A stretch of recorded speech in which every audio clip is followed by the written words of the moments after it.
Сәлеметсіңдер ме балалар? Дүниетану сабағына қош келдіңдер.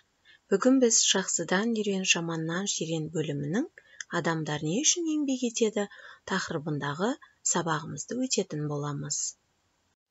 Бүгінгі сабағымызға негізделген оқу мақсаттары тұлғаның, отбасының, қоғам мен мемлекеттің дамуындағы еңбектің рөлін түсіндіру. Бүгінгі сабақта еңбек адамның өсіп-өркендеуіне қалай ықпал ететінін білетін боласың. Мемлекет, қоғам және отбасының дамуында еңбектің маңызды рөл атқаратынын талқылайсың. Еңбек арқылы өз қажеттіліктеріңді орындауды үйренесің. Сабағымызды бастамас бұрын жапырақты ұшыр жаттығуын жасап көрейік. Терең тыныс алып, ауызбен дем шығару арқылы қолымызда жапырақ тұрғанда елестетіп, оны үрлеп ұшырайық. Балалар, сендерге мынадай сұрақтар беріледі. Ойланайық. Еңбек деген не? Еңбектің қандай түрлері бар? Ойымызды жинақтап, келесі бейнероликке назар аударамыз.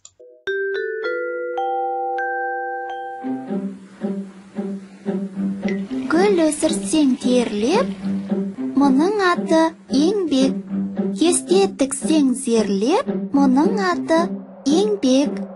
Қырға шықсаң өрлеп, мұның аты еңбек. Қиындықтың бәрін еңбек қана жеңбек. Дана, бұл кімнің өлеңі? Авторы Нұрхан Жанаев. Жақсы тақпақ екен. Дана, сен еңбек еткенді ұнататын адамды қалай атайтынын білесің бе? Білем, еңбекқор. Еңбекқор сөзіне қарсы мәндес сөзді ше? Жалқау, еріншек.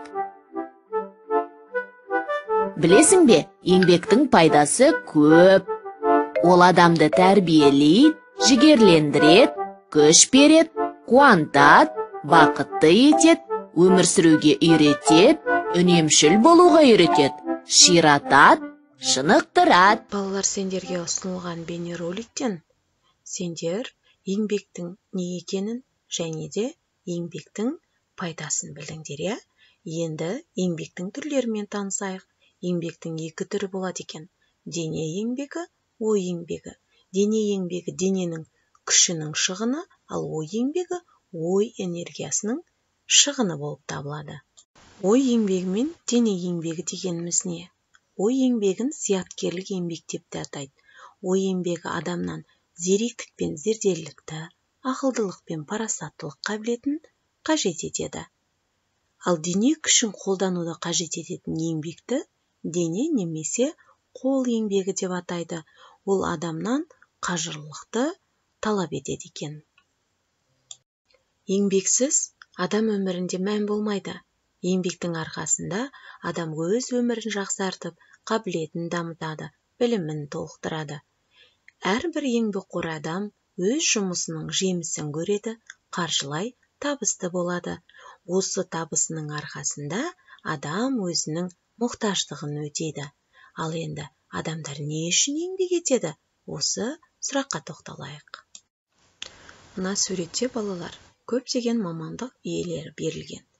Бұл маман иелері не үшін еңбек етеді екен?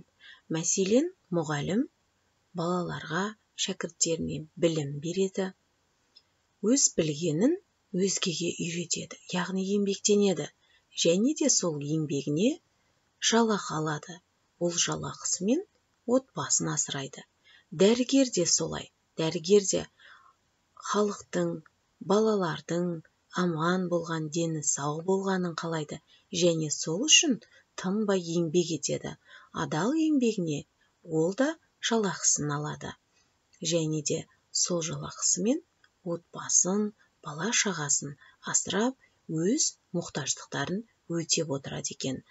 Сендерге ұсынған осы жердегі барлық мамандық иелері өзінің адал еңбегімен халыққа әрі қызмет етеді, әрі өз отбасын асырап, өз қажеттіліктерін өтеп отырады екен.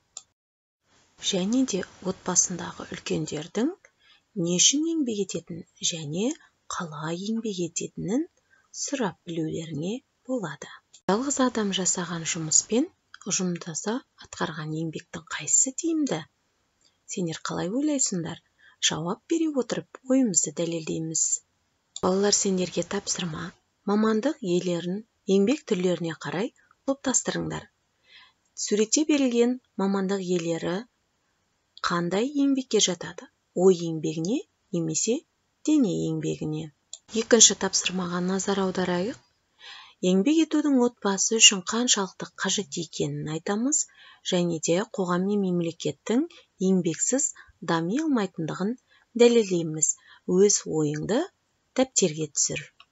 Балалар, бүгінгі сабақта сендер еңбектің не екенін, еңбектің түрлерін білдіңдер.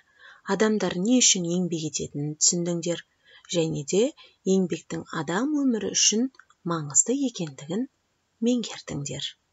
Үйге тапсырма, оқулықтағы мәтінмен танысып шығамыз, және де еңбекке байланысты мақал-мәтелдер жазып келеміз. Бүгінгі сабақты жақсы меңгерді деген оймен сабағымызды аяқтаймыз. Сау болыңдар.